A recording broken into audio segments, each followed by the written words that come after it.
한국어 열풍으로 넘어가죠. 이런 K-팝이나 K-드라마 이런 걸 보면서 한국어를 공부하게 되잖아요. 여기서부터 이제 한국어를 공부하면서 한국의 역사나 문화까지도 같이 공부를 할 수밖에 없습니다. 그래서 한국어는 한글은 가장 독창적이고도 훌륭한 음성 문자다.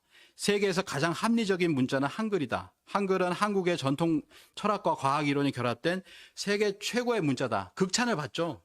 극찬을 받고 있고 최근에는 스타트rek의 작가였던 사람이 세종대왕에 반해 소설까지도 이렇게 썼습니다. 이게 번역되어서 최근에 우리나라도 나왔더라고요. 그래서 이제 여기 보니까 이런 얘기를 합니다. 그 작가가 조 메노스키라고 하는 분인데 충격적인 것은 이런 이야기가 세계에 알려지지 않았다는 겁니다. 라고 해서 내가 나섰다. 세계에 이런 것들이 알려지지 않았냐.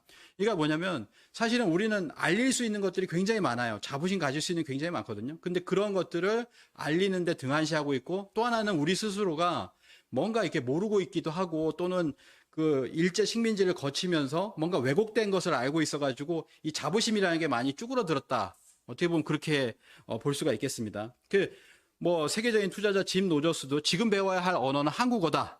아직 젊다면 내가 젊다면 중국어 말고 한국어를 말하고 배우고 싶다. 이렇게까지도 이야기를 하고 있습니다. 그래서 한국어 열풍이 불기 시작하고 세종 학당이 확대가 됩니다. 세종 학당이 확대되고 있고요. 한국어 능력 시험 응시자도 250만을 돌파했다. 처음에는 몇백 명이었거든요. 지금은 한 번에 30만 명 뭐 이런 식으로 많은 사람들이 응시를 이렇게 하고 있습니다. 반면에 이제 공자 학당은 늘어나긴 늘어나는데 정책적으로 많이 늘어났죠. 전 세계 우리 뭐 세종학당보다 훨씬 많습니다. 그렇지만 이런 거를 의심을 많이 받죠. 그래서 미국 같은 경우에는 공자 학원을 통해 스파이를 모집하고 있는 것 같다. 그러면서 연내 75곳을 모두 폐쇄할 것이다. 뭐 이렇게 이야기를 했습니다. 선도하는 대한민국에 대해서 말씀을 드리겠습니다. 그 문재인 대통령이 최근에 5월 10일 날 이렇게 얘기를 했죠. 우리의 목표는 세계를 선도하는 대한민국입니다. 이렇게 이야기를 했습니다. 이제는 뭐냐면 우리가 추격하는 추격자가 아니다. 그 유라시안 네트워크의 이사장이셨던 이민하 교수는 이렇게 이야기를 했습니다. 우리는 빠른 추격자였다. 우리가 이제 경제가 굉장히 1960년대 되면 이렇게 비교를 하잖아요. 아프리카에 있는 이제 아주 가난한 나라하고 이제 많이 비교를 합니다. 가나하고도 비교를 하고 여러 나라 비교를 하는데 추격을 한 겁니다. 우리가 뒤에서 따라간 거죠. 따라갔는데 이제는 추월을 했어요. 이제는 선도를 해야 되는 입장이다라고 하는 것이죠. 그래서 빠른 추격자에 입각한 한강의 기적이라고 하는 것 이제 소명을 다했다. 이제는 뭐냐면 퍼스트 무버, 우리가 이제 먼저 선도하는 입장이잖아요. 그래서 퍼스트 무버의 전략에서는 정체성 확립이 전제 조건이다. 이렇게 이야기합니다.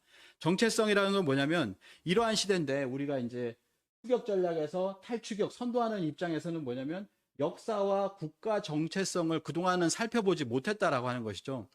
뭐 식민사관이 이렇게 휩쓸어도 그걸 갖다가 이제 보지 못하고 뭐냐면은 그런 국사 교과서가 있어도 그런 어떤 역사관을 가졌어도 우리는 일단 경제 먹고 사는데 했기 때문에 그렇지만 이제는 뭐냐면 뒤돌아봐야 된다. 역사와 정체성이라고 하는 것을 봐야 된다는 거예요. 그거는 누구나 이야기를 합니다. 임마누엘 패스트 라이시 교수님도요. 한국인은 한국의 과거를 역사를 소개하지 않고서는 국제사회에서 한국의 정체성을 설명할 수가 없다. 이렇게 이야기를 하고 있습니다. 이제는 뭐냐면요. 저도 이제 크로아티아를 이제 2년 전에 갔었어요. 근데 크로아티아의 한류 팬들이 이렇게 모여가지고 저한테 가르쳐 달라고 했던 게 뭐냐면 주제가 딱 하나입니다. 태극기.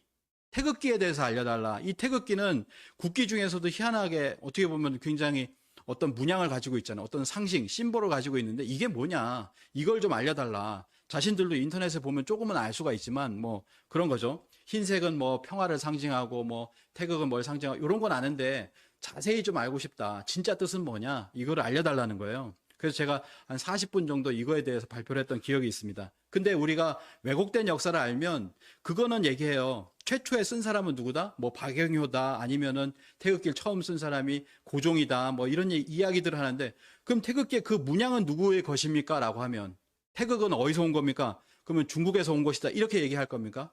그게 아니라는 거죠. 바로 태호복희 씨. 배달국의 제5대 태후한흥의 막내 왕자였던 태호복희 씨가 시액 8개를 그었다라고 하는 것이죠. 이 8개가 있습니다. 8개에서 4개를 뺀 거죠. 건곤감리.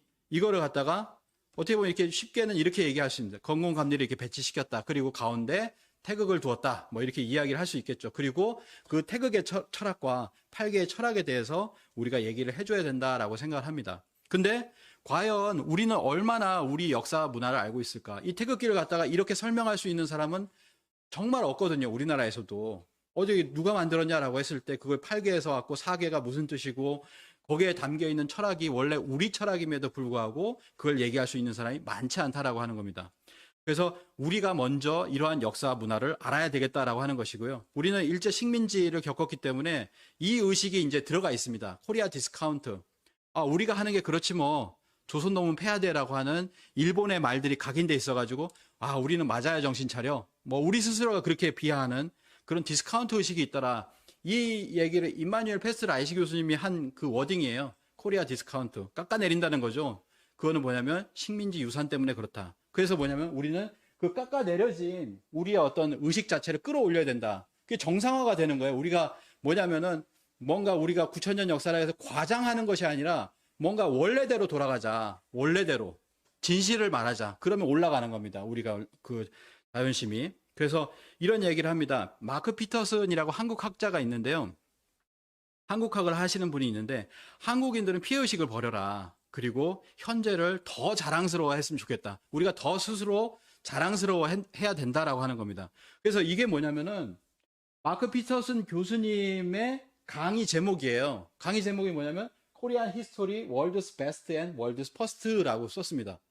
굉장히 놀랍죠. 왜냐하면 우리나라 사람들은 우리나라에 어느 누구도 이런 것을 강의하지 않아요. 뭐냐면 우리나라가 세계 최고인 거. 이런 거 얘기하면은 저 국뽕이나 좋아하고 말이야 라고 하면서 비난받기 일쑤이거든요. 근데 한국학 학자가 서양의 어떤 이제 나이들은 은퇴한 한국학 학자가 최고다. 한국이 가장 오래된 거 최고인 게 뭐냐 그거 한번 들어봐라 라고 해서 한국인을 대상으로 강의를 해요. 우리 스스로가 그렇게 우리에 대해서 모르고 있다라고 하는 것이죠.